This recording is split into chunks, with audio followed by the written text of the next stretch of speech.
तो स्वागत है आप सभी का जियो पोल आईएएस में। तो फंडामेंटल राइट्स में आज से हम लोग जो है शुरू करेंगे कौन कौन से अधिकार हमको दिए गए हैं। आप लोगों को पता है कि सबसे पहला अधिकार है वो समता का अधिकार है। एक बार रिवाइज कर लेते हैं कि कौन कौन से मूल अधिकार भारत में मिले। मूल अधिकार भारत। तो सबसे पहले जो मूल अधिकार दिया है हमारे संविधान ने हमको, उसको बोलते हैं समता का अधिकार,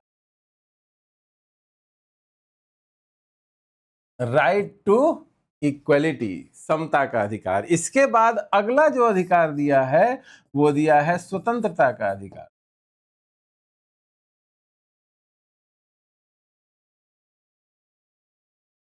स्वतंत्रता का अधिकार, कई तरह की स्वतंत्रताएं दी हुई हैं। इसके बाद दिया गया है शोषण के विरुद्ध अधिकार।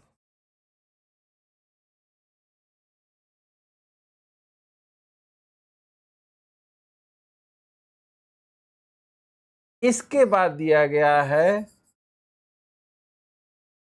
धार्मिक स्वतंत्रता का अधिकार।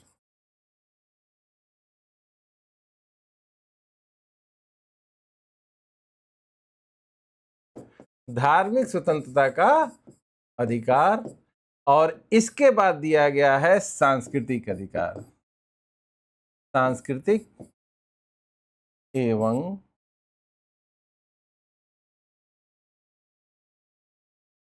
शैक्षिक अधिकार। और इन सभी अधिकारों को बनाए रखने के लिए दिया गया है संवैधानिक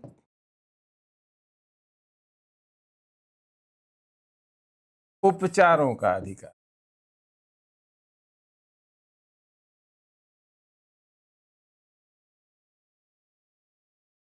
क्लियर है?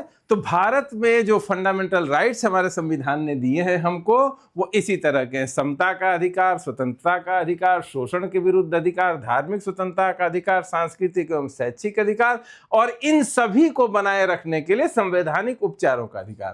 तो एक एक करके हम लोग इसको पढ़ेंगे। और सबसे पहले जो दिया गया है वो दिया गया है समता का अधिकार। तो शुरू करते हैं। इसकी शुरुआत होती है आर्टिकल 14 से, अनुच्छेद 14। तो सबसे पहले इसका टेक्स्ट देखते हैं, फिर इसको समझने की कोशिश करेंगे। इसमें लिखा है, राज्य भारत के क्षेत्र में किसी भी व्यक्ति को विधि के समक्ष समता या विधियों के समान संरक्षण से वंचित नहीं करेगा। विधि के समक्ष समता, विधियों का समान संरक्षण, दोनों दो तरह के स्टेटमेंट आपको दिखाई दे रहे हैं। इन दोनों का क्या अंतर है, तो इसको भी हम लोग इसी में समझेंगे। और इससे कौन से हमारे अधिकार सुरक्षित होते हैं, इसको भी जानेंगे। विधि के समक्ष समता डायसी के विधि के शासन की संकल्पना का दूसरा उप सिद्धांत है। यह भारत के भीतर सभी व्यक्तियों की समानता की घोषणा है, जिसका तात्पर्य किसी भी व्यक्ति के पक्ष में किसी भी विशेषाधिकार के अभाव से है। इसका अर्थ है कि कोई भी व्यक्ति देश की विधि के ऊपर नहीं है, और प्रत्येक व्यक्ति, चाहे उसकी पंक्ति या प्रतिष्ठा कुछ भी हो, सामान्य विधि के अधीन है और सामान्य न्यायालयों की अधिकारिता के अंतर्गत है। इसका मतलब है, विधि के समक्ष समता का क्या मतलब हुआ? विधि के समक्ष समता। तो सबसे पहले जो हमको ये जानना है, ये किसका सिद्धांत है? डायसी का। डायसी का जो विधि का शासन का सिद्धांत है, विधि का शासन, विधि के शासन का ही सेकेंड सिद्धांत है विधि के समक्ष समता। इसका मतलब होता है सभी के लिए एक समान कानून। दूसरी चीज इससे रिलेटेड होती है,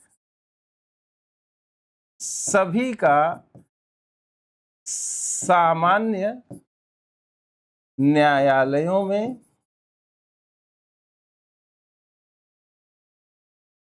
एक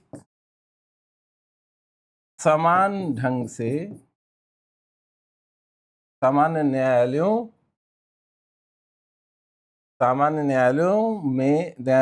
के समक्ष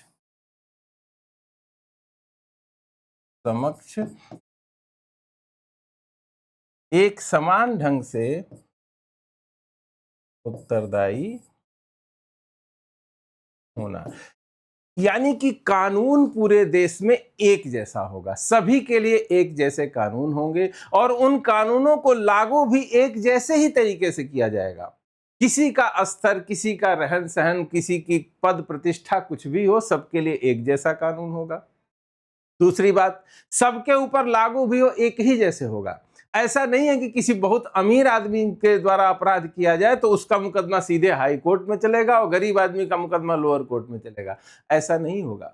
यानी कि विधि भी एक समान होगी और उसको लागू करने के लिए जो न्यायालयों की व्यवस्था है वो भी एक समान ही होगी। हर एक व्यक्ति साधारण न्यायालय के समक्ष एक जैसे तरीके से ही उत्तरदायी होगा। यानी एक जैसा अपराध तो सबके साथ बिल्कुल एक जैसा ट्रीटमेंट। ठीक है, यही होता है विधि के समक्ष समता, यानी कानून के सामने हर एक व्यक्ति बराबर होगा। इसका अगला मतलब होता है, इससे जो अर्थ निकलता है वो है कि विशेषाधिकार संपन्न वर्ग का अभाव। अब इसका इंपॉर्टेंस आपको तब समझ में आएगा जब आप जो है पहले के समय को देखेंगे, जब विधि के समक्ष समता के सिद्धांत को माना नहीं जाता था। तो उस समय समाज में राजा होते थे, उनके साथ साथ उनके जो बड़े बड़े सामंत होते थे, उनकी स्टेटस दूसरा होता था। वो लोग विशेषाधिकार संपन्न वर्ग से आते थे, वो प्रिविलेज्ड क्लास के लोग होते थे। उनके लिए कानून दूसरे ढंग से लागू होता था और आम लोगों के लिए दूसरे ढंग से लागू होता था। इसी चीज के विरुद्ध यह व्यवस्था की गई कि हर एक व्यक्ति चूंकि बराबर है, इंसान होने के नाते हर एक इंसान दूसरे इंसान के जैसा ही है, उसी की तरह बराबर है, इसीलिए अधिकार भी सबके एक बराबर होने चाहिए। इसीलिए यह सिद्धांत लाया गया कि सभी के लिए एक समान कानून होंगे और सभी के ऊपर एक ही तरीके से कानून लागू होंगे। यानी साधारण न्यायालयों की व्यवस्था होगी और हर व्यक्ति अपने अपराध के लिए साधारण न्यायालयों के प्रति एक जैसे ही उत्तरदायी होगा। इसका मतलब कोई विशेषाधिकार संपन्न वर्ग नहीं होगा देश में, इसका यह मतलब है। ठीक है, तो सैद्धांतिक रूप से यह बात तो बहुत अच्छी लगती है, लेकिन ऐसा हो सकता है कि ये करना पॉसिबल न हो। कुछ ऐसे लोग भी हों उसी देश के अंदर जिनको कुछ विशेष छूट देना जरूरी हो। जैसे राष्ट्र का प्रमुख, हमने पार्लियामेंट्री सिस्टम अपनाया है, हमारे यहाँ जो राष्ट्र के प्रमुख हैं वो राष्ट्रपति हैं, लेकिन राष्ट्रपति जो भी काम करते हैं वो प्रधानमंत्री की सलाह पे करते हैं। इस कारण से अगर राष्ट्रपति अपने पद पर रहते हुए अपने कर्तव्यों का निर्वहन करते हुए कोई गलती करते हैं तो उनको उसके लिए डायरेक्ट दोषी नहीं माना जा सकता है। इन्हीं सब कारणों से थोड़ा सा इस व्यवस्था में परिवर्तन किया गया। वो परिवर्तन ये था कि कुछ लोगों को छूट देनी पड़ेगी, क्योंकि बिल्कुल सबको एक बराबर हर एक व्यक्ति को कर देना भौतिक रूप से असंभव भी हो सकता है। इसीलिए जहां से ये सिद्धांत निकला इंग्लैंड में, वहां पर भी विधि के समक्ष समता और विधि के शासन के कुछ अपवाद स्वीकार किए जाते हैं, और जो अपवाद वहां स्वीकार किए जाते हैं वो जरूरी है। इसीलिए हमारे देश में भी उन अपवादों को स्वीकार किया जाता है। और अपवाद क्या है? पहला देखिए, राष्ट्रपति या राज्यपाल अपने पद की शक्तियों के प्रयोग और कर्तव्य पालन के लिए किए गए किसी कार्य के लिए न्यायालय को उत्तरदायी नहीं होते। यानी अपने पद के कारण जो भी काम वो कर रहे हैं, अपने कर्तव्यों का पालन करने के लिए जो कर रहे हैं, उसके लिए उनके ऊपर मुकदमा नहीं चलाया जा सकता।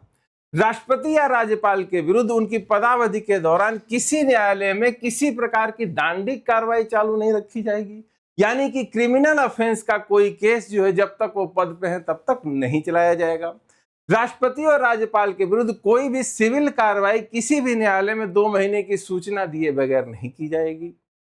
वास्तव में विधि के समक्ष समता की धारणा में सभी लोगों के मध्य पूर्ण समता का विचार अंतर्ग्रस्त नहीं है, क्योंकि वह भौतिक रूप से असंभव भी हो सकता है। ऐसा पॉसिबल नहीं हो, हम सबको एक साथ बराबर करने में असक्षम भी हो सकते हैं। जैसा कि यहाँ देख रहे हैं, राष्ट्र के प्रमुख हैं, राज्य के प्रमुख हैं, उनकी एक प्रतिष्ठा और एक गरिमा है। और अगर शासन के 3 अंग माने गए हैं, उसमें कार्यपालिका, विधायिका और न्यायपालिका है, तो कार्यपालिका का जो प्रधान है वो कैसे न्यायपालिका के प्रति पूरी तरह से उत्तरदायी हो जाएगा? तो दोनों आर्गन्स में टकराव भी हो सकता है। इसीलिए इन लोगों को छूट दी गई है, राष्ट्रपति और राज्यपाल को।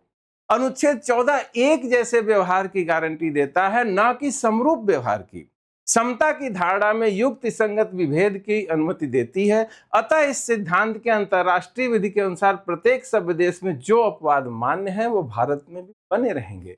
यानी कि जहां जरूरी होगा वहां पर डिस्क्रिमिनेशन की छूट ये सिद्धांत भी देता है। यानी कुछ लोगों को, राष्ट्रपति, राज्यपाल, इन लोगों को थोड़ी छूट देनी पड़ेगी इस समता के सिद्धांत से। बाकी प्रत्येक व्यक्ति, चाहे वो प्रधानमंत्री हो, चाहे मंत्री हो, चाहे बड़े उद्योगपति हो, चाहे अमीर हो, चाहे गरीब हो, सबके लिए कानून एक जैसा होगा और सारे लोग न्यायालय के सामने बिल्कुल एक जैसे ही उत्तरदायी होंगे। ये हो गया विधि के समक्ष समता का सिद्धांत। अगली चीज क्या लिखी हुई है? विधियों का समान संरक्षण। अब हम इस पे विचार करेंगे। इसका तात्पर्य है समान लोगों में विधि समान होगी और समान रूप से प्रशासित की जाएगी, अर्थात समान लोगों के साथ समान व्यवहार होगा, यानी इक्वल्स आर ट्रीटेड अलाइक। इसका दूसरा मतलब ये निकल रहा है कि अनइक्वल्स आर नॉट ट्रीटेड अलाइक, यानी असमान लोगों के साथ समान व्यवहार नहीं होगा। इस सिद्धांत को पूरी तरह से समझने के लिए आगे की लाइन देखिए। समान संरक्षण असमान व्यक्तियों को सुविधाएं और अवसर प्रदान करके राज्य द्वारा सकारात्मक कार्य किए जाने की अपेक्षा करता है। समता की धारणा में यह बात निहित है, सम्मिलित है कि उन लोगों के साथ जो वास्तव में असमान परिस्थितियों में है, समान व्यवहार नहीं किया जा सकता। जैसे इसका अर्थ यह नहीं है कि प्रत्येक व्यक्ति पर समान रूप से कर लगाया जाएगा, किंतु इसका अर्थ यह है कि समान व्यक्तियों पर समान मानक से कर लगाया जाएगा। दोनों स्थितियों, दोनों सिद्धांतों को समझिए। एक आया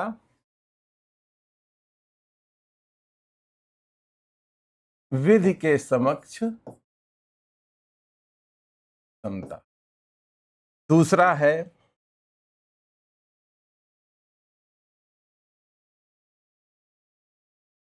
विधियों का समान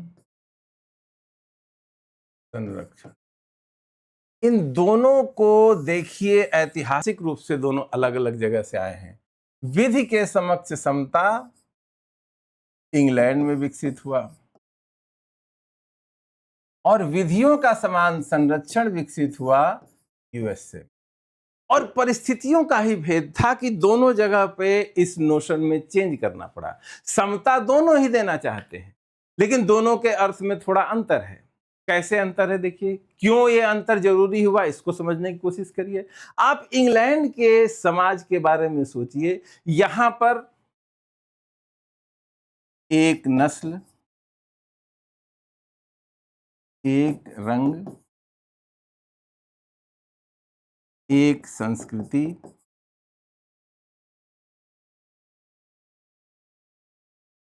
के लगभग सारे लोग हैं। यहां पर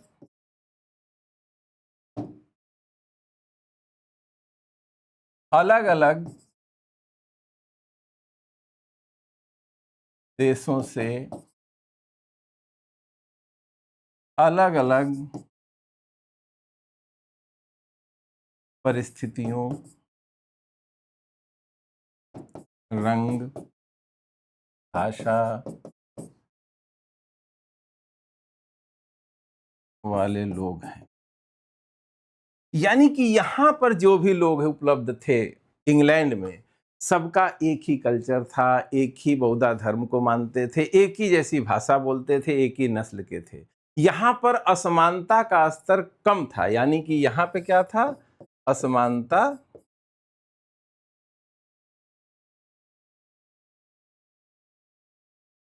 असमानता कम थी।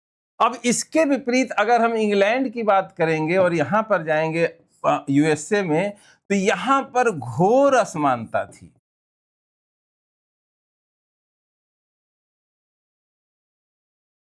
क्योंकि कोई अफ्रीका से आया है मजदूरी करने, वो काले रंग का है, गरीब है, उसका कल्चर भी दूसरे तरीके का है। कोई यूरोप से आया है, गोरे रंग का है, वो अमीर आदमी है, वो बहुत सारे पैसे लेके आया है, वो शासित वर्ग का सदस्य है, उनकी स्थिति अलग है। कोई एशिया से यहाँ पे गया है नौकरी करने, मजदूरी करने, कोई एशिया से पढ़ लिख कर वहां नौकरी, फैक्ट्री अपनी बजाने गया है, कोई स्किल्ड होके गया है। इस स्थिति में यहां इंग्लैंड में सबके लिए बिल्कुल एक जैसा कानून बना देने से, उनको एक जैसे लागू कर देने से समानता स्थापित होगी, ऐसा माना जा सकता। लेकिन यूएसए में चूंकि व्यक्ति असमान स्थिति में है, सबका स्टेटस, सबका रहन सहन, सबका कल्चर अलग अलग है, इसलिए इस समानता के सिद्धांत को और मॉडिफाई करना पड़ा। मॉडिफाई करने का मतलब यह है कि कानून सबके लिए एक बना देने से यहां पे समानता की स्थापना नहीं हो सकती थी। जैसे कोई बच्चा मान लीजिए है, वो भारत का उदाहरण लेते हैं, दिल्ली में सबसे अच्छे स्कूल से उसकी स्कूलिंग हुई, सबसे नंबर 1 के कॉलेज से उसने जो ग्रेजुएशन किया, सबसे अच्छे इंस्टीट्यूट से जो है उसने कोचिंग प्राप्त की और किसी कंपटीशन में उसके 1000 नंबर आए।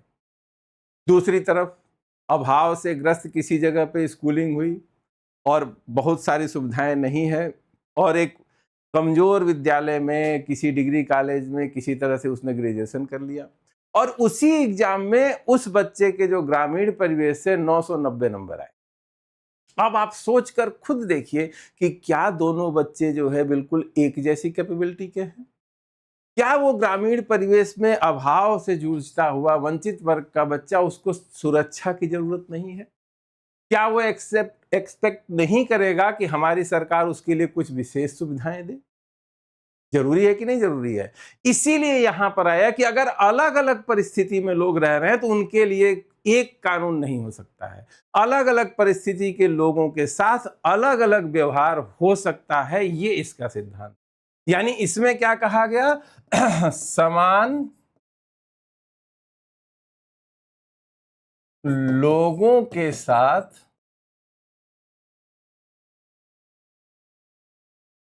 समानता का व्यवहार हो।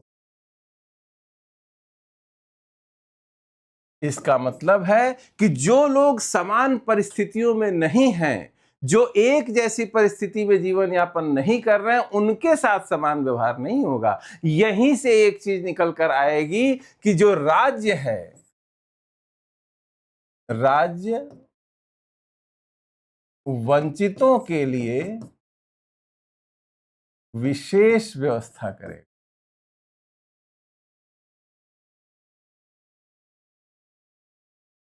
राज्य वंचितों के लिए विशेष व्यवस्था करेगा और इसका क्या मतलब है कि जो विधियों का समान संरक्षण है यूएसए से जो आया था, इसका मतलब है कि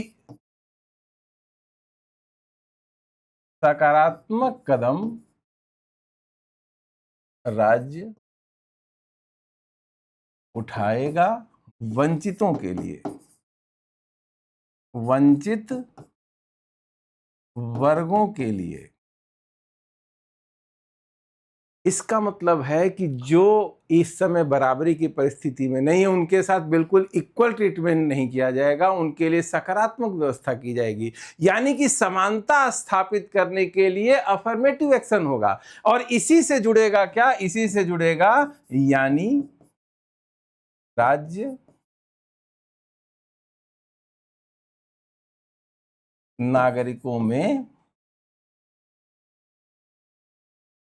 भेदभाव करेगा, परंतु भेदभाव युक्ति संगत होगा, यानी रीजनेबल होगा। अगर किसी के साथ, किसी समुदाय के साथ अलग ट्रीटमेंट किया जा रहा है, किसी समुदाय के साथ अलग ट्रीटमेंट किया जा रहा है, तो उसके तर्क होंगे, कुछ उसकी जरूरतें होंगी, युक्त संगतता उसकी परखी जाएगी, रीजनेबल आधार पर विभाजन होगा। विभाजन करने से नहीं रोका जाएगा। जैसे आयकर, सरकार ये कह सकती है कि कुछ लोग आयकर नहीं देंगे और कह सकती है कि कुछ लोग आयकर देंगे। इसमें कोई समस्या नहीं है, रीजनेबल लग रहा है कि नहीं लग रहा है? जिसकी इनकम कम है, यानी कि कम आय वाले लोग, कम आय वाले लोग आयकर नहीं देंगे और अधिक आय वाले लोग अधिक आय वाले लोग आयकर देंगे। सिंपल सी बात है, इसमें क्या डिस्क्रिमिनेशन है? कोई डिस्क्रिमिनेशन नहीं है। अगर कानून के समक्ष समता का सिद्धांत पूरी तरह से लागू किया जाता तो सबके ऊपर एक समान दर से जो है इनकम टैक्स लगेगा, लेकिन विधियों का समान संरक्षण में हमारे सरकार बाइफर्केशन कर सकती है, अपने नागरिकों को 2 भागों में बांट सकती है, 3 भागों में बांट सकती है। क्यों? क्योंकि इक्वल्स आर ट्रीटेड अलाइक, समान लोगों के साथ समान व्यवहार होगा, इसीलिए तर्कपूर्ण विभेद किया जाएगा जनता में, एक जैसे लोगों के साथ एक जैसा व्यवहार होगा। अब एक जैसी इनकम देने वाले लोगों के ऊपर एक जैसा टैक्स लगेगा। जो लोग 10 लाख तक कमाएंगे उनके लिए फिक्स हो जाएगा कि इतना % टैक्स देंगे, जो लोग 10 से 20 लाख तक कमाएंगे उनके लिए रेट दूसरा कर दिया जाएगा। ये व्यवस्था की जाएगी, यानी बाइफर्केशन होगा, लेकिन युक्त संगत होगा, रीजनेबल होगा। क्या होगा इसमें? यह सिद्धांत राज्य से विधि सम्मत प्रयोजनों के लिए व्यक्तियों का वर्गीकरण करने की शक्तियां छीनता नहीं है, बल्कि युक्त युक्त वर्गीकरण करने की मांग करता है। वर्गीकरण युक्त युक्त तभी होगा जब वह मनमाना न हो बल्कि तर्क संगत हो, अर्थात वह कुछ ऐसे गुणों या लक्षणों पर आधारित हो जो उस समूह के सभी व्यक्तियों में पाए जाते हैं और उस समूह के बाहर के अन्य व्यक्तियों में नहीं पाए जाते हैं। यानी कि जो भी डिवीजन होगा वो ऐसा डिवीजन किया जाए कि कुछ ऐसे गुण हो जो उसी ग्रुप में आए, किसी दूसरे ग्रुप में ना आए, बाहर के लोगों में वो लक्षण ना आए, इस तरह से हो। साथ ही इन लक्षणों का विधान के उद्देश्य से भी युक्तियुक्त संबंध होना चाहिए। अतः समान संरक्षण की प्रत्याभूति में विधि द्वारा या विधि के शासन में किसी मनमाने विभेद का अभाव होना सम्मिलित है। यानी मनमाने ढंग से भेदभाव नहीं करेंगे, तर्कपूर्ण भेदभाव करेंगे। अगर आप अलग अलग सुविधाएं अलग अलग ग्रुप्स को दे रहे हैं तो उसके पीछे कोई तर्क होना चाहिए। राज्य का यह कर्तव्य है कि वो भेदभाव और मनमानेपन के संबंध में अपने नागरिकों का भय दूर करे। संक्षेप में, अनुच्छेद 14 राज्य द्वारा की गई किसी भी कार्रवाई में किसी रूप में मनमानेपन पर प्रभाव करता है। यानी हम विभेद करेंगे, लेकिन विभेद करेंगे लेकिन मनमाना विभेद नहीं करेंगे। यानी राज्य जो है पॉजिटिव एक्शन लेना है, जिसे राज्य को रिजर्वेशन देना है, तो रिजर्वेशन देने के लिए वो अपने नागरिकों का वर्गीकरण करेगी और ये डिसाइड करेगी कि किसको रिजर्वेशन मिलेगा, किसको रिजर्वेशन नहीं मिलेगा। और ऐसा करते समय संपूर्ण तर्क देगी कि किस कारण से इनको रिजर्वेशन मिल रहा है और किस कारण से इस ग्रुप को रिजर्वेशन नहीं मिल रहा है। यानी मनमाने ढंग से कोई फैसला नहीं किया जाएगा। विभेद आप कर सकते हैं, वंचित वर्गों को ऊपर उठाने के लिए उनके लिए विशेष व्यवस्थाएं कर सकते हैं। कुल ले देके जो 14 है आर्टिकल, वो राज्य द्वारा विभेद को नहीं रोकता है, केवल मनमाने विभेद को रोकता है। अपनी आर्बिट्री एक्शन कोई नहीं लिया जाएगा। अगर अलग अलग ग्रुपिंग करनी है तो उसके पीछे कोई ठोस तर्क होना चाहिए। इसीलिए सुप्रीम कोर्ट ने क्या कहा, जैसा कि उच्चतम न्यायालय ने कहा है, अनुच्छेद 14, 15, 16 एक साथ पढ़े जाने पर समता के सिद्धांत और विभेद के अभाव का समावेश करते हैं। यह सिद्धांत अनुच्छेद 14 में साधारण रूप से कहा गया है और इसका विस्तार सभी व्यक्तियों पर होता है, चाहे वे नागरिक हो या अन्य देशीय। अनुच्छेद 15, 16 समता के विशिष्ट पहलुओं के संबंध में जो केवल नागरिकों को उपलब्ध है, अन्य देशियों को नहीं। यानी कि सुप्रीम कोर्ट ने यह कहा है, इसको ध्यान से देखिए, सुप्रीम कोर्ट का कहना है कि अगर समता की बात करेंगे तो ये अनुच्छेद 14 की सीमा, इसी के अंदर की कुछ चीजें अनुच्छेद 15 में है, उससे भी अंदर कुछ चीजें हैं विशेष, वो अनुच्छेद 16 में है, इसी के अंदर अनुच्छेद 17 है और इसी के अंदर ही अनुच्छेद 18 है। यानी ऐसा कभी नहीं होगा कि अनुच्छेद 16 का उल्लंघन हो और 14 का उल्लंघन न हो। ऐसा कभी नहीं होगा कि 15 का उल्लंघन हो और अनुच्छेद 14 का उल्लंघन न हो। कहने का मतलब है कि अगर हमारे संविधान निर्माता हर चीज को डिटेल में नहीं लिखना चाहते तो कोई जरूरत नहीं थी 15, 16, 17, 18 की। आर्टिकल 14 अपने आप में ही पर्याप्त है हर एक तरह की समता को सुनिश्चित करने के लिए, हर एक व्यवस्था को बनाने के लिए। लेकिन चूंकि डिटेल में देना था, इसीलिए और भी चीजों को शामिल किया गया। आर्टिकल 14 सभी व्यक्तियों को उपलब्ध है। यानी कोई भी व्यक्ति, चाहे वो इंडियन सिटीजन हो या फॉरेनर हो, सबको आर्टिकल 14 उपलब्ध है।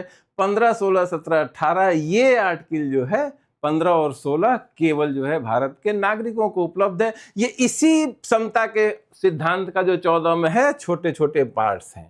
तो एक एक करके इनको भी अब देखते हुए चलते हैं कि इसमें क्या लिखा है। आर्टिकल 15 का टेक्स्ट देखिए, अनुच्छेद 15, धर्म, मूलवंश, जाति, लिंग या जन्म स्थान के आधार पर विभेद का प्रतिषेध। केवल धर्म, मूलवंश, जाति, लिंग या जन्म स्थान के आधार पर ना ही राज्य किसी नागरिक के प्रति भेद करेगा, ना ही किसी नागरिक को सार्वजनिक और सरकारी स्थानों पर जाने से वंचित किया जाएगा। कहने का मतलब है कि राज्य तो भेदभाव नहीं करेगा, साथ ही साथ किसी भी नागरिक को सार्वजनिक और सरकारी स्थानों पर जाने से वंचित नहीं किया जाएगा। यानी कि यह अनुच्छेद जो रोकता है, प्रतिषेध है, वो राज्य की कार्रवाई के विरुद्ध है 15(1) में, और व्यक्तियों के विरुद्ध भी है 15(2) में। क्लियर हो रही है बात? यहां केवल शब्द का यह महत्व है कि यदि विभेदकारी व्यवहार के लिए इस अनुच्छेद द्वारा प्रतिबंधित आधार के अतिरिक्त कोई अन्य आधार या कारण है तो विभेद असंवैधानिक नहीं होगा। कहने का मतलब है कि राज्य भेदभाव नहीं करेगा। राज्य का मतलब क्या है? सरकार भेदभाव नहीं करेगी। और इसी का दूसरा पार्ट क्या है?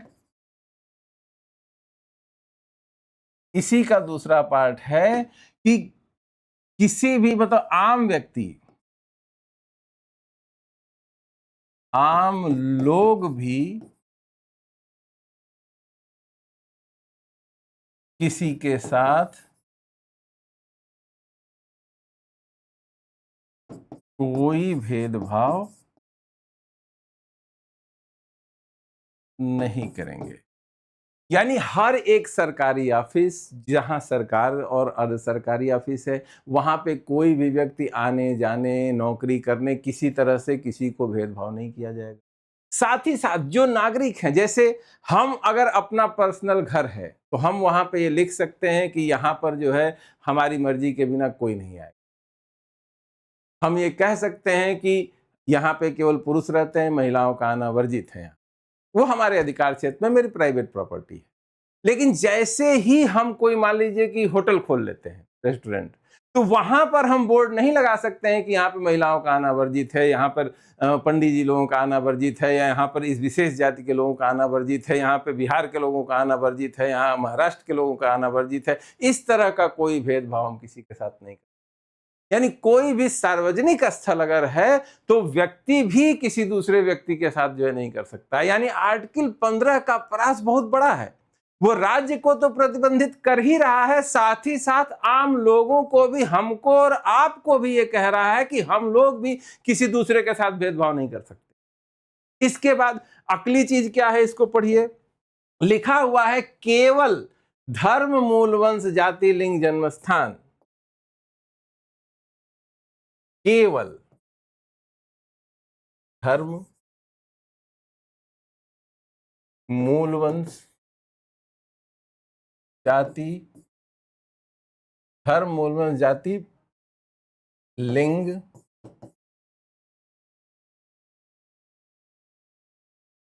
जन्म स्थान, केवल धर्म, मूलवंश, जाति, लिंग, जन्म स्थान के आधार पर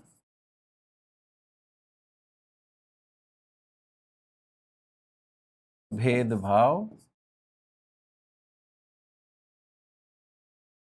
नहीं होगा।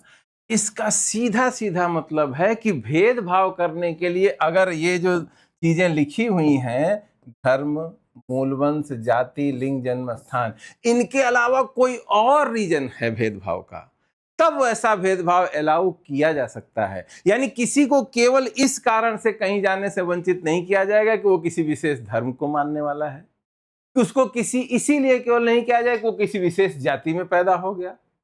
केवल स्त्री, पुरुष या थर्ड जेंडर के आधार पर किसी से भेदभाव नहीं करेंगे। कोई बिहार में पैदा हो गया, कोई यूपी में पैदा हो गया, कोई असम में पैदा हो गया, इसके आधार पर कोई भेदभाव नहीं करेंगे। कहने का मतलब है कि अगर इन 5 चीजों के अलावा कोई और आधार है भेदभाव का, तो वो माना जा सकता है। जैसे नर्स के काम के लिए जो है महिलाओं को ज्यादा उपयुक्त समझा जाता है, उनके हार्मोनल, उनके स्वभाव और इनको देख के। तो यहां पर जो है पुरुष उनसे कंपटीशन नहीं कर सकते हैं। जैसे कोई भारी स्टील फैक्ट्री है, वहां पर काम करने के लिए, उसके बॉयलर को चलाने के लिए पुरुष को ज्यादा सक्षम माना जाता है, तो वो उसकी शारीरिक स्थितियों के कारण माना जाता है। ये लैंगिक भेद में नहीं आएगा। यानी अगर कारण कुछ दूसरा है इन 5 के अलावा, तब भेदभाव कर सकते हैं, नहीं तो केवल धर्म या केवल मूलवंश या केवल जाति या केवल लिंग या केवल जन्म स्थान के आधार पर कोई भेदभाव किसी से नहीं किया जाएगा। अब हमारे देश का जो फंडामेंटल राइट्स हमको मिले हैं, इसके साथ एक बड़ी रोचक चीज है। वो ये है कि हम एक तरफ से अधिकार देते हैं तो उसके ऊपर एक प्रतिबंध भी लगाते हैं। उसके एक्सेप्शन या अपवाद भी साथ में दिए गए हैं। क्यों? क्योंकि इसके पीछे 2 कारण हैं। अधिकार व्यक्ति के भी होते हैं और समाज के भी होते हैं। दोनों चीजों पे ध्यान दीजिए। अधिकार जो हैं व्यक्तिगत रूप से हमको तो चाहिए, लेकिन कुछ सामाजिक अधिकार भी तो हैं। कुछ व्यक्तिगत अधिकारों पे ज्यादा जोर देने का परिणाम ये भी तो हो सकता है कि समाज में ही अनरेस्ट पैदा हो जाए। और कुछ चीजें जो मैंने बताया था कि भेदभाव कर सकता है, आर्टिकल 14 में अभी मैंने बताया ना कि हम अपने नागरिकों के बीच अलग अलग भेदभाव कर सकते हैं। चीजों को देख सकते हैं कि किसी ग्रुप को विशेष सुविधा की जरूरत है तो उसको वो सुविधा मिलनी चाहिए। इसीलिए जब कोई अधिकार दिया जाता है तो व्यक्ति और समाज के अधिकारों के बीच में संतुलन बनाने के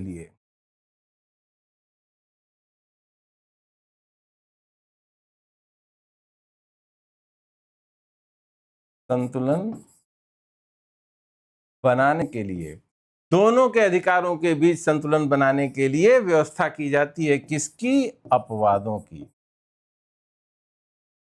कि 15 में अगर जो है हमने कह दिया कि किसी के साथ कोई भेदभाव नहीं किया जाएगा, तो इसको लेकर क्या एक्सेप्शंस की जरूरत पड़ सकती है, इसके लिए इसी आर्टिकल में आगे दिए हुए अपवाद।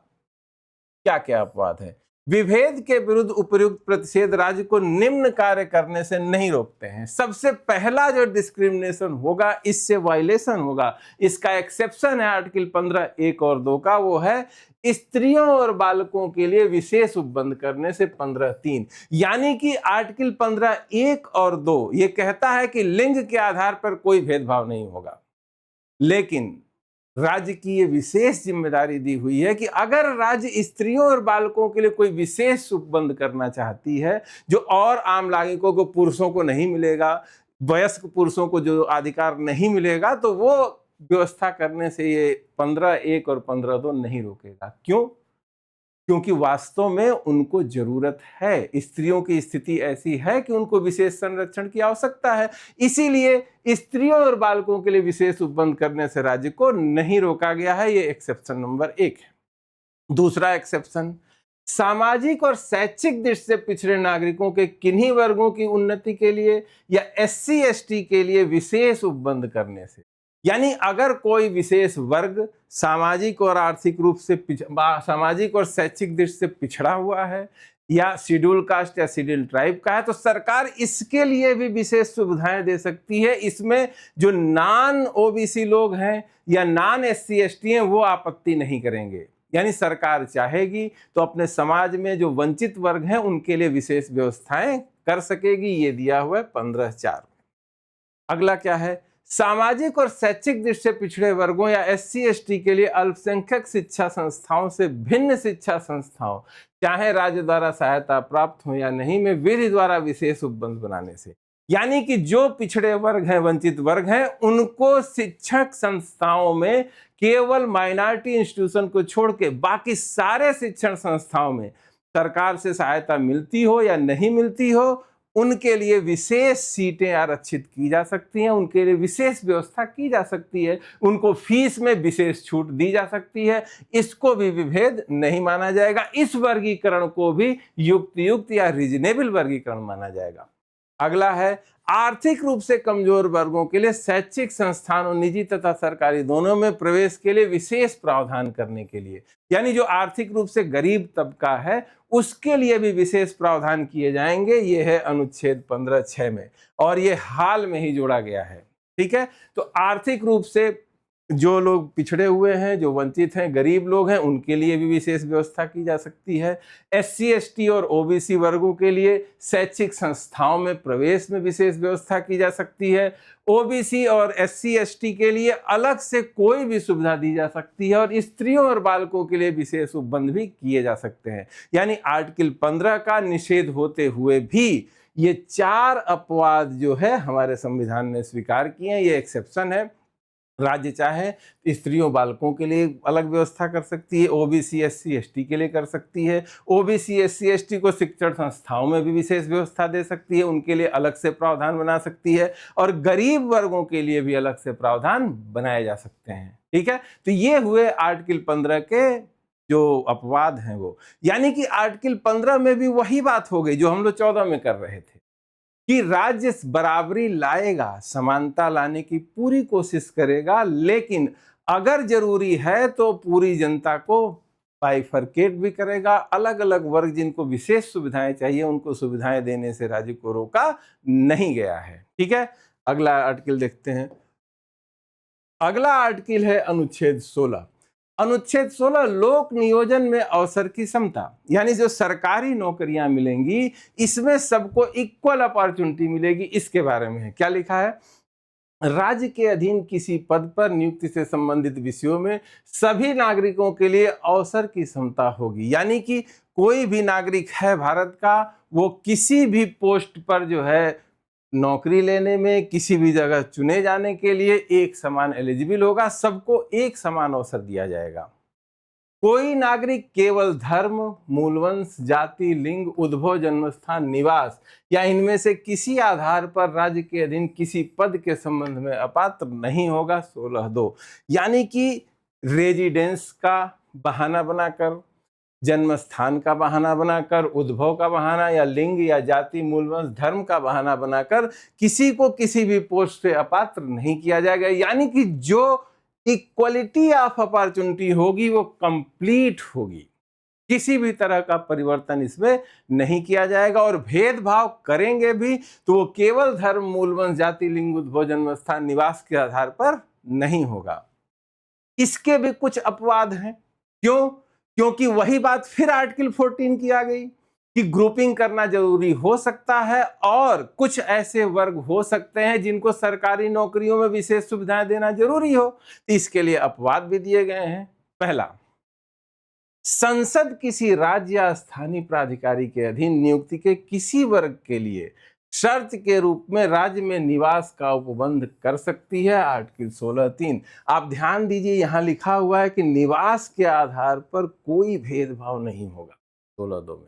यानी सरकारी कोई नौकरी निकलेगी तो उसमें ये एलिजिबिलिटी नहीं होगी कि वो किसी विशेष जगह का नागरिक होना चाहिए, लेकिन साथ ही इसका अपवाद दे दिया। ऐसा हो सकता है कि कोई राज्य हो या किसी राज्य की कोई विशेष ऐसी क्षेत्र हो जहां पर उस क्षेत्र के लोगों का ही नौकरी करना ज्यादा बेहतर हो। उस नौकरी की भी अलग मांग हो सकती है, उसकी जरूरतें अलग हो सकती हैं, वहां के लोगों के सेंटिमेंट्स भी इससे जुड़े हुए हो सकते हैं। इसीलिए अपवाद दिया गया है कि संसद अगर चाहेगी तब किसी राज्य या स्थानीय प्राधिकारी के अधीन नियुक्ति के किसी वर्ग के लिए शर्त के रूप में राज्य में निवास का उपबंध कर सकती है। यानी ये राज्य के ऊपर नहीं छोड़ा गया, ध्यान दीजिए। अब उत्तर प्रदेश में कहीं अगर वो ऐसा कोई स्थान है जहां पर कोई विशेष नौकरी निकली है, उसमें डोमिसाइल होना उत्तर प्रदेश का जरूरी है। अगर ये करना है तो ये करेगी संसद, उत्तर प्रदेश यानी स्टेट लेजिस्लेचर नहीं करेगा। इसका एक उदाहरण मौजूद है आंध्र प्रदेश में। आंध्र प्रदेश में शहरी निकायों के कुछ चुनाव थे जिसके लिए विशेष कानून बनाकर वहीं के लोगों को उस नौकरी के लिए एलिजिबल किया गया था। लेकिन ऐसा करने का अधिकार किसको है? हमारी संसद को है, न कि स्टेट लेजिस्लेचर को। अगर यही अधिकार स्टेट लेजिस्लेचर को दे दिया गया होता तो कोई दूसरे प्रदेश का व्यक्ति दूसरे राज्य में जा ही न पाता एग्जाम देने के लिए। तो इसीलिए कहा गया है कि अपवाद जरूर दिए गए हैं डिस्क्रिमिनेशन करने का, लेकिन युक्त होगा और कोई राज्य अपने नागरिकों के लिए कोई बहुत विशेष व्यवस्था न कर सके, इसीलिए अधिकार संसद को दिया गया है। तो इसको मानिए, पहला अपवाद यह है कि कुछ ऐसी पोस्ट हो सकती हैं, अगर हमारी संसद को ऐसा लगता है तो वो किसी राज्य में स्थानीय प्राधिकारी के अंतर्गत किसी पोस्ट के लिए वहां का डोमिसाइल होना, वहां का निवासी होना कंपलसरी कर सकती है। लेकिन ये करेगी कौन? हमारी संसद करेगी। ठीक है, अगला देखिए, राज्य पिछड़े हुए नागरिकों के किसी वर्ग के पक्ष में जिनका राज्य की राय में राज्य के अधीन सेवाओं में पर्याप्त प्रतिनिधित्व नहीं है, पदों के आरक्षण के लिए उपबंध कर सकती है। रिजर्वेशन का प्रावधान बिल्कुल क्लियरली लिखा हुआ आ गया, और लिखा हुआ क्या है? पिछड़े हुए नागरिकों के किसी वर्ग के पक्ष में, यानी कि जो नागरिक जो है समाज की मुख्य धारा से कट गए हैं, जिनको जरूरत है समाज की मुख्य धारा में लाने की, अगर ऐसा देखा जाता है कि राज्य की सेवाओं में उनका पर्याप्त प्रतिनिधित्व नहीं है, देखा गया कि कोई विशेष जाति है, उसकी जनसंख्या 20% है और सरकारी नौकरी में वो 1% ही है, इसका मतलब है कि इन लोगों को सरकारी नौकरी में रिजर्वेशन दिया जाना चाहिए। अगर ऐसा सर्वेक्षण में पाया जाता है तब जो है सरकार चाहे तो उनको रिजर्वेशन दे सकती है। नौकरियों में वो कर सकती है कि भाई 100 पोस्ट निकली हैं, इसमें से 20 पोस्ट इन्हीं लोगों के लिए आरक्षित। ठीक है, तो ये कहां पे है? आर्टिकल 16(4) में। अगला अपवाद देखिए, किसी धार्मिक या सांप्रदायिक संस्था से संबंधित कोई पद उसी विशिष्ट धर्म के व्यक्ति के लिए आरक्षित किया जा सकता है 16(5). यानी कि जैसे कोई सरकार ने ट्रस्ट बनाया तो वहां पर अगर धार्मिक ट्रस्ट है, हिंदू ट्रस्ट है, तो ये कहा जा सकता है कि भाई इसका जो प्रमुख होगा, यहाँ जो नौकरी करेगा वो हिंदू ही होगा। कोई मुस्लिम या क्रिश्चियन ट्रस्ट है तो ये नियम बन सकता है कि वहां पर उसी धर्म के लोग ही काम करेंगे। ध्यान देने की बात है, सांप्रदायिक या धार्मिक संस्था से संबंधित है तभी ऐसा किया जा सकता है। ये है आर्टिकल 16(5). अब देखिए, राज्य खंड 4 में वर्णित वर्गों से भिन्न नागरिकों के आर्थिक रूप से कमजोर भाग के पक्ष में वर्तमान आरक्षण के अतिरिक्त प्रत्येक श्रेणी के पदों में 10% तक आरक्षण कर सकती है आर्टिकल 16(6). यानी कि हमारे कॉन्स्टिट्यूशन ने शैक्षिक और सामाजिक रूप से पिछड़ेपन को ही मान्यता दी थी कि पिछड़ेपन की पहचान का केवल सामाजिक और शैक्षिक आधार पर ही पिछड़ेपन को पहचाना जाएगा। इसी चीज को दूर करने के लिए ऐसा हो सकता है कि कोई सामाजिक रूप से पिछड़ा हुआ वर्ग न हो लेकिन उसमें बहुत गरीब लोग हों, उनके लिए विशेष व्यवस्था करने की छूट जो है संविधान संशोधन द्वारा जो है 16(6) द्वारा लाई गई। और इसमें यह कहा गया कि जिनको आरक्षण आर्टिकल 16(4) के तहत दिया जा रहा है, जो ओबीसी SC ST में हैं, इनके अलावा जो भी वर्ग हैं उसके जो गरीब लोग हैं उनको 10% तक आरक्षण दिया जाएगा। ये 16(6) में किया गया। दो चीजें और याद रखिए, SC ST के लिए पदोन्नति में आरक्षण के लिए अनुच्छेद 16(4)A लाया गया 77वें संविधान संशोधन से, और अगला आरक्षित सीटों में बैकलॉग की व्यवस्था की गई अनुच्छेद 16(4)B में 81वें संविधान संशोधन से। इन दोनों चीजों को अभी हम समझेंगे। एक जो चर्चित केस है पहले उसको देख लेते हैं। इससे रिलेटेड जो सबसे इंपॉर्टेंट केस है इंदिरा साहनी केस या मंडल आयोग का केस, बहुत चर्चित केस था। आप लोग इस बात को जानिए, इस संविधान के प्रारंभ से या उसके पहले से ही शेड्यूल कास्ट और शेड्यूल ट्राइब्स के लिए रिजर्वेशन की व्यवस्था थी जो मान ली गई थी, समाज द्वारा एक्सेप्टेड। लेकिन शेड्यूल कास्ट और शेड्यूल ट्राइब के अलावा भी बहुत सारे जो है पिछड़े वर्ग थे देश में, इस पे चर्चा हुआ करती थी हमेशा से। 1989 में बीपी मंडल की अध्यक्षता में सामाजिक और शैक्षिक रूप से पिछड़े वर्गों की स्थिति की जांच के लिए एक आयोग का गठन किया गया। कब गठन किया गया? 1989 में। बीपी मंडल जी थे उनकी अध्यक्षता में, क्योंकि ये मांग बहुत दिनों से चल रही थी कि इस एससी एसटी के अलावा भी बहुत सारे लोग हैं जो पिछड़ेपन की स्थिति में हैं, उनके लिए भी सरकार को कुछ करना चाहिए।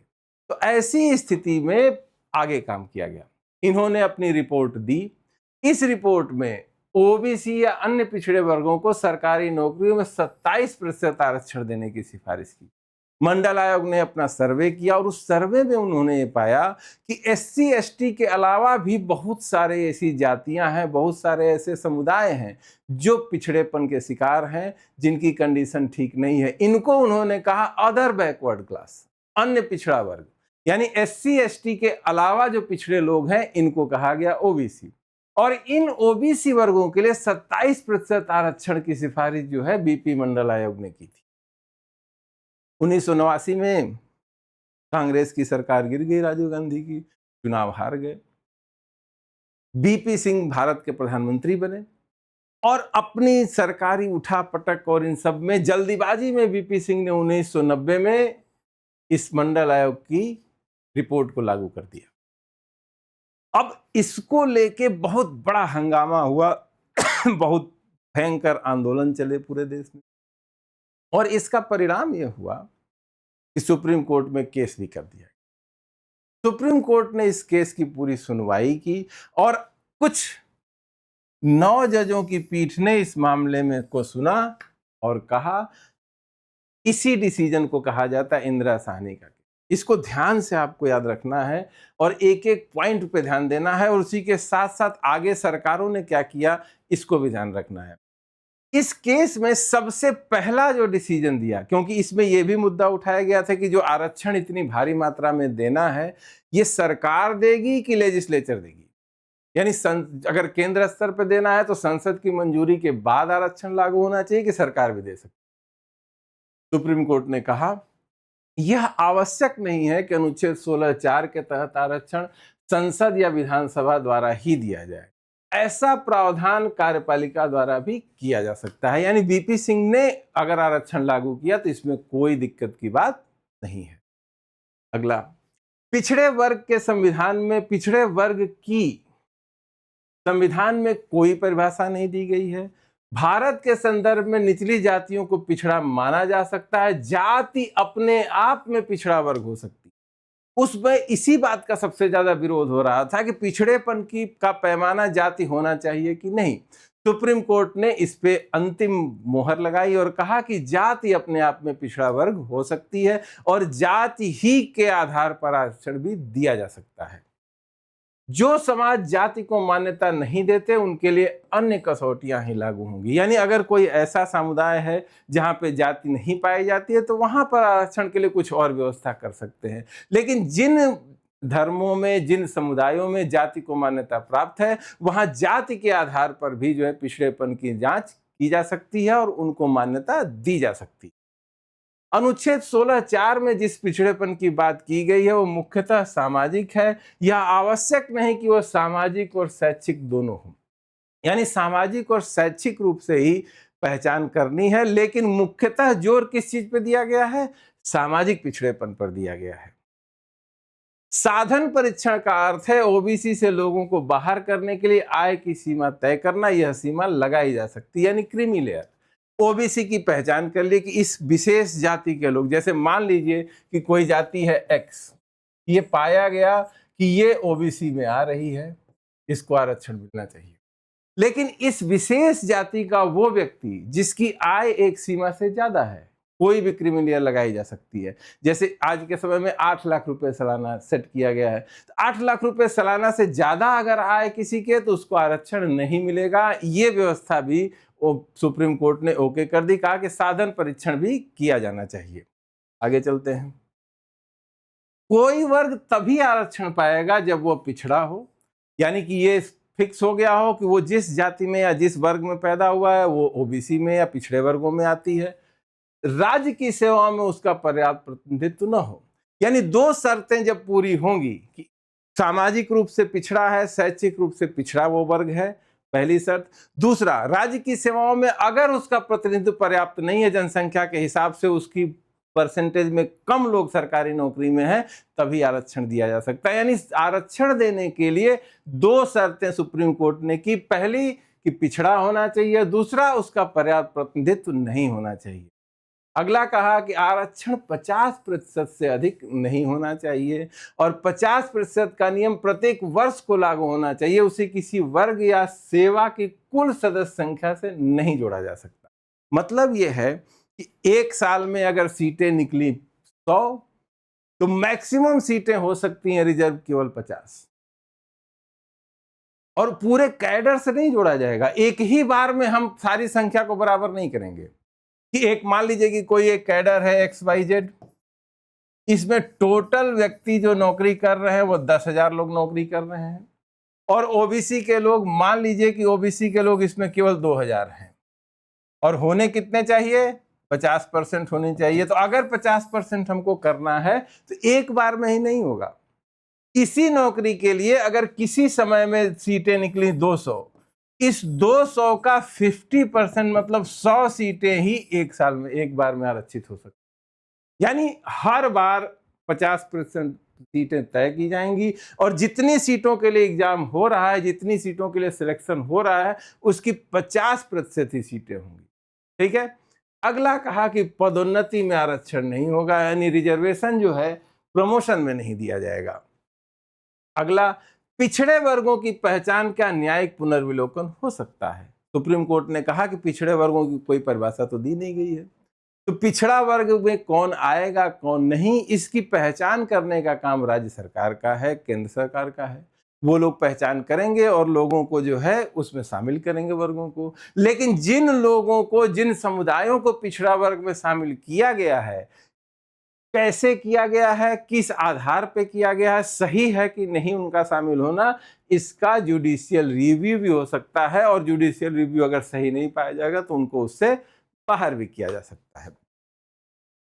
पिछड़े वर्गों को पिछड़े और अधिक पिछड़े में वर्गीकृत किया जा सकता है। यानी कुछ लोगों को कहा जाएगा कि जैसे ओबीसी का 27% आरक्षण है, उसमें मान लीजिए 10 जातियां हैं, तो उन 10 जातियों में 5 को अति पिछड़ा करके उनको 15% अलग कोटा दे सकते हैं, और बाकी लोगों को 12% पे रख सकते हैं। तो ये भी कर सकते हैं, यानी पिछड़े और अति पिछड़े का डिवीजन भी किया जा सकता है। आर्थिक रूप से पिछड़े वर्गों के लिए आरक्षण नहीं दिया जा सकता। क्लियर है इतनी बात? अब देखिए इसमें से कौन कौन सी चीजें सरकार ने चेंज कर दी हैं। पदोन्नति में आरक्षण नहीं होगा, इंदिरा साहनी के केस में कहा, और कोर्ट ने क्या, SC ST में पदोन्नति के आरक्षण के लिए 77वां संविधान संशोधन करके इस फैसले को बदल दिया गया। ठीक है, यानी कि पदोन्नति में आरक्षण को स्वीकार नहीं किया, इसको बदलने के लिए क्या किया, 77वां संशोधन कर लिया। आर्थिक आधार पर आरक्षण नहीं होगा ये कहा, तो फिर संशोधन करके 2018 में हमने आर्थिक आधार पर आरक्षण के लिए 15(4) और 15(6) और 16(6) का प्रावधान कर लिया, ताकि जो इकोनॉमिकली बैकवर्ड क्लास है उनको भी आरक्षण दे सकें। ठीक है, तो देखिए आगे आइए।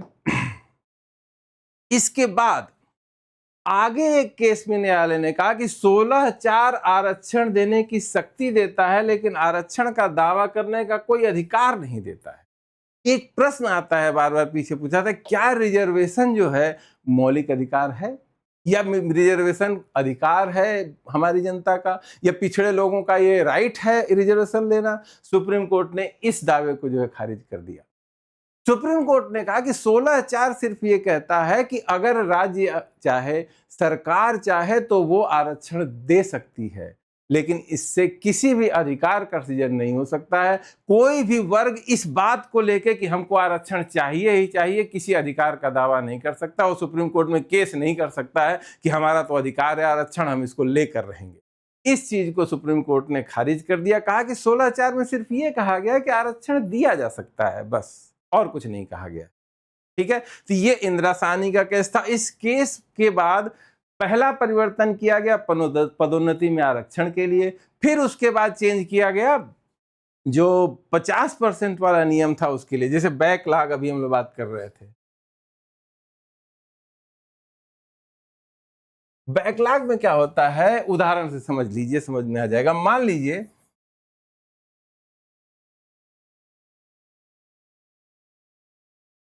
100 सीटें निकली किसी एग्जाम में। इसमें एसटी के लिए 15 सीटें हैं और एग्जाम हुआ तब ये देखा गया कि केवल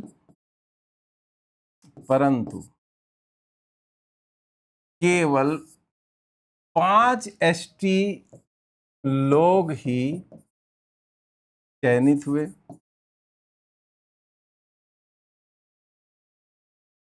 तो पहले क्या होता था कि जब 5 लोग ही चयनित हुए तो एसटी के जो 10 सीटें बच गई, 10 बची सीटें जो थी ये दे दी जाती थी सामान्य वर्ग को। इसलिए दे दी जाती थी कि किसी भी हालत में आरक्षण 50% से ज्यादा नहीं होना था। तो सरकार ने क्या किया, इस समस्या को समझा और सरकार ने ये कहा कि आरक्षित सीटों में बैकलॉग का भी प्रावधान किया जाएगा 81वें संविधान संशोधन से। हुआ क्या इससे? इससे हुआ ये कि ये जो 10 सीटें सामान्य से भरी जा रही थी इसको जो है बंद कर दिया गया। अब जो है ये 10 सीटें बच गई हैं एससी वाली, तो अगले साल जब एग्जाम निकलेगा और 100 सीटें सामान्यतः निकली तो इसमें पहले की तरह 20 सीट तो इस साल वाली होंगी जो एसटी के लिए होंगी और ये वाली जो सीट है ये भी इसमें जोड़ दी जाएगी। कहने का मतलब है कि जिन सीटों पे उस वर्ग के कैंडिडेट नहीं मिलेंगे उनको इकट्ठा किया जाएगा और अगले साल जोड़ दिया जाएगा। और ये भी किया जा सकता है कि बैकलॉग की सीटें बचते बचते अगर ज्यादा हो गई तो विशेष भर्ती में केवल उसी वर्ग के लिए अलग से परीक्षा भी ली जा सकती है। यानी पिछड़े वर्गों का बैकलॉग है तो केवल ओबीसी लोगों के लिए अलग से एग्जाम दिया जा सकता है जिसमें सिर्फ उसी वर्ग के लोग एग्जाम देंगे। और साथ ही सामान्य जो भर्ती हो रही है तो अब ये 100 सामान्य सीटें निकलेंगी, इसमें से 20 सारे सीट होंगी और 20 बैकलॉग वाले भी निकलेंगी। यानी अब एसटी के लिए अगली बार 30 सीटें होंगी उस वर्ग के लिए। क्लियर हो रहा है ना? इसी व्यवस्था को कहते हैं बैकलॉग। इसको भी इसमें इस बैकलॉग को लागू करने में जो सीमा है 50% की वो लागू नहीं होगी।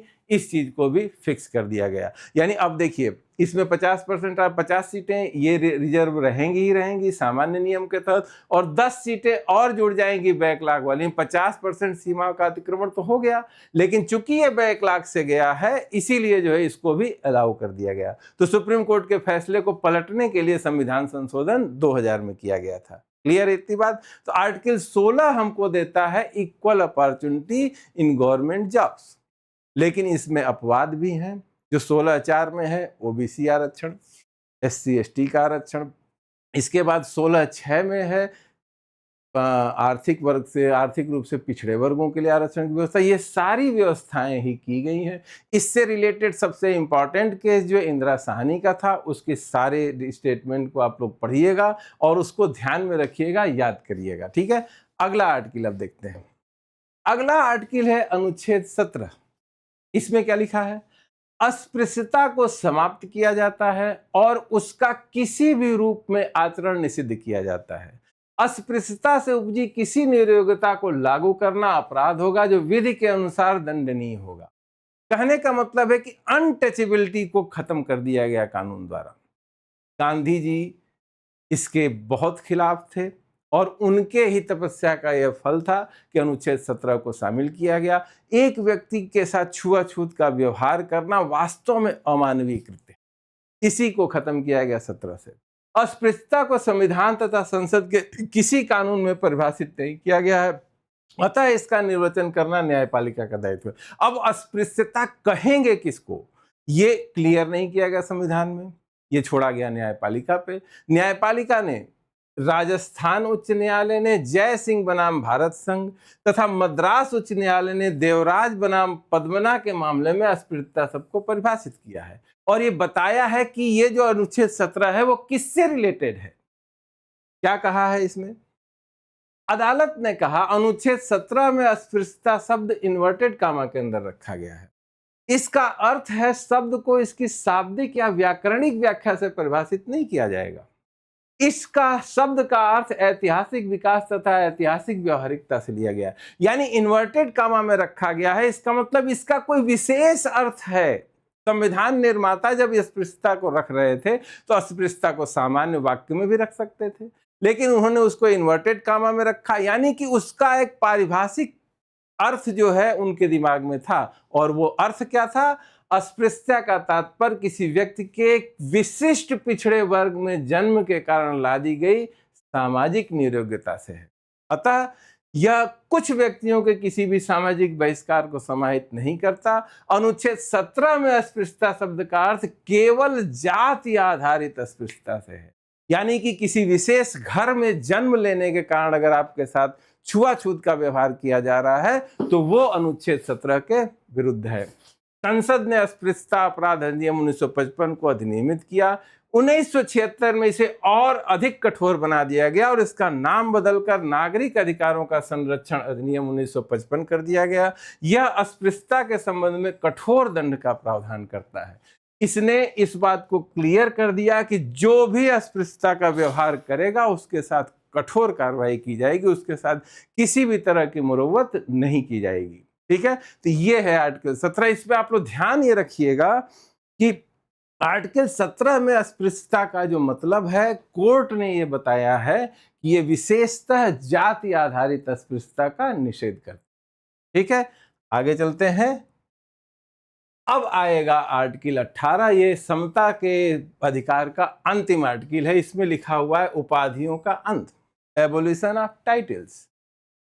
इस संबंध में यह अनुच्छेद 4 प्रावधान करता है। पहला, राज्य किसी भी व्यक्ति को कोई उपाधि सैन्य या शैक्षिक सम्मान को छोड़कर प्रदान नहीं करेगा, यानी सरकार किसी को कोई उपाधि नहीं देगी। केवल सैन्य उपाधि दी जा सकती है और शैक्षिक उपाधि, शैक्षिक जो है उसको कोई पुरस्कार दिया जा सकता है। यह भारत के नागरिक को किसी विदेशी राज्य से कोई उपाधि स्वीकार करने से रोकता है। यह कहता है कि कोई भारत का नागरिक भी किसी विदेशी राज्य से कोई उपाधि स्वीकार नहीं करेगा। राज्य के अधीन किसी लाभ या विश्वास के पद पर आसीन कोई विदेशी राष्ट्रपति की सहमति के बिना किसी विदेशी राज्य से कोई उपाधि स्वीकार नहीं कर सकता। यानी अगर कोई ऑफिस ऑफ प्रॉफिट पर है कोई व्यक्ति, तो वो जब तक राष्ट्रपति की अनुमति न मिल जाए तब तक विदेशी उपाधि को स्वीकार नहीं कर सकता है। राज्य के अधीन लाभ या विश्वास का कोई भी पद धारण करने वाला कोई भी नागरिक या विदेशी राष्ट्रपति की सहमति के बिना किसी विदेशी राज्य या उसके अधीन किसी भी भेंट या परलब्धि या पद को स्वीकार नहीं करेगा, यानी कोई गिफ्ट भी स्वीकार नहीं कर सकते हैं। ठीक है, तो 18 ये 4 चीजें करता है और साथ ही ये बोलता है कि हमारी सरकार भी कोई भी उपाधि नहीं बांटेगी। ठीक है, लेकिन